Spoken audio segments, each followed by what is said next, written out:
Olá, hoje a gente mergulha num tema complexo, né? Mas super fascinante, o fanatismo. E para guiar a nossa conversa, a gente tem aqui um texto do Carlos São Paulo.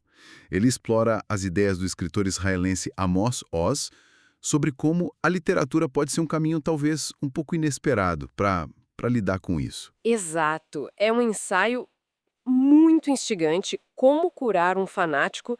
E o legal é que a proposta central não é assim um tratado político, sabe? É mais um olhar para dentro, para como a leitura profunda, aquela que mexe com a gente mesmo, pode trazer mais flexibilidade mental. Algo que o fanatismo, bom, detesta, né? Totalmente. E como é que o texto define esse fanatismo? Eles descreve pessoas que abraçam uma causa, uma ideia, de forma tão intensa que acabam formando tribos, né? Com uma visão muito apaixonada, quase cega, rejeitando tudo que é diferente, vendo o mal em qualquer coisa que saia do script delas. Pois é, e essa ideia de tribo está muito ligada a uma falta de autoconhecimento, né? O texto sugere isso, que o fanático age sem ter muita consciência de si mesmo, sabe?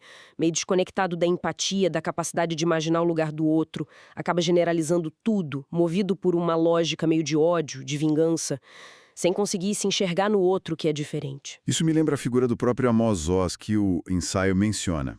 Ele, que era envolvido no movimento Paz Agora, via o conflito israelo-palestino de um jeito bem particular, né? Não era simplesmente certo contra errado. Para ele, era uma colisão trágica de dois certos. Isso, dois direitos legítimos em choque. Uma guerra imobiliária, ele chegou a chamar. E o fanatismo, para ele, era o que botava lenha nessa fogueira. Exatamente. E a abordagem dele, como o texto ressalta, não era de um cientista político frio, calculista. Era quase como um linguista, sabe? Investigando a natureza humana como aquilo que está por baixo das diferenças. Ele menciona algo que o Jung chamou de inconsciente coletivo. Aquelas imagens, símbolos profundos que todos nós compartilhamos. A ideia é que, sem essa autoconsciência, a gente projeta o mal para fora. E aí, na ânsia de combater esse mal externo, a gente acaba abraçando o extremo oposto sem nem perceber. Fica cego também. Nossa, faz muito sentido. E aí entra aquela metáfora poderosa que o texto traz do Oz, citando John Donne. Nenhum homem é uma ilha. Mas o Oz complementa, né? Ele diz que somos penínsulas. Uma parte nossa está ligada ao continente família, cultura, sociedade. E a outra parte avança para o mar, que seria a nossa individualidade, nosso espaço interior, o silêncio. É linda essa imagem. Muito bonita mesmo. E contrasta de forma brutal com a visão do fanático, né? Que tende a se ver ou a ser visto como uma ilha isolada ou parte de um arquipélago fechado em si mesmo. O Oz sugere, e o texto explora bem isso, que, para amadurecer, ele até usa o exemplo de árabes e judeus como irmãos, vítimas de um mesmo pai opressor. Para amadurecer, é preciso sair dessa fase mais infantilizada, sabe? Tem que cultivar tanto a conexão, o continente, quanto a individualidade, o mar, para não desumanizar o outro. E aí, olha só, informação não basta, racionalidade pura não resolve. E é justamente aí que a literatura entra, como um antídoto, uma cura. Por quê? O texto argumenta que a boa literatura faz exatamente o movimento contrário ao do fanatismo. Ela não simplifica as coisas, Não mesmo. não generaliza, não dá aquelas respostas fáceis, tipo de autoajuda, sabe? Pelo contrário. Ela complica. Ela faz perguntas, deixa a gente com as dúvidas, com as lacunas. Perfeito. A literatura que realmente vale, especialmente a que usa metáforas, a poesia, ela nos obriga a sair da nossa caixinha, a tentar, como se diz, calçar os sapatos do outro. Exige imaginação.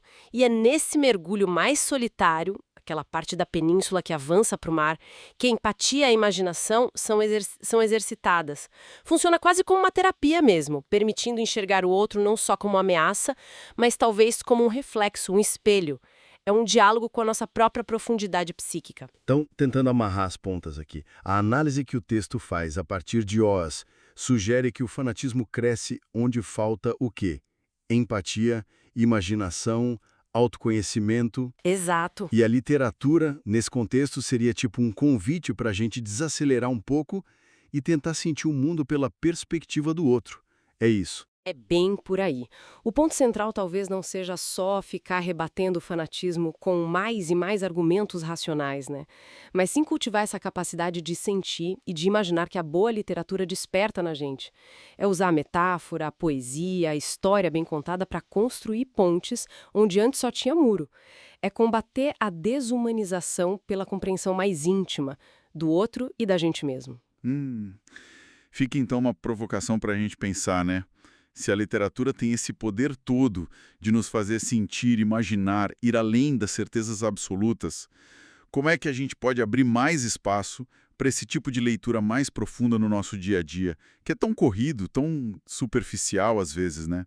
Fica aí a reflexão.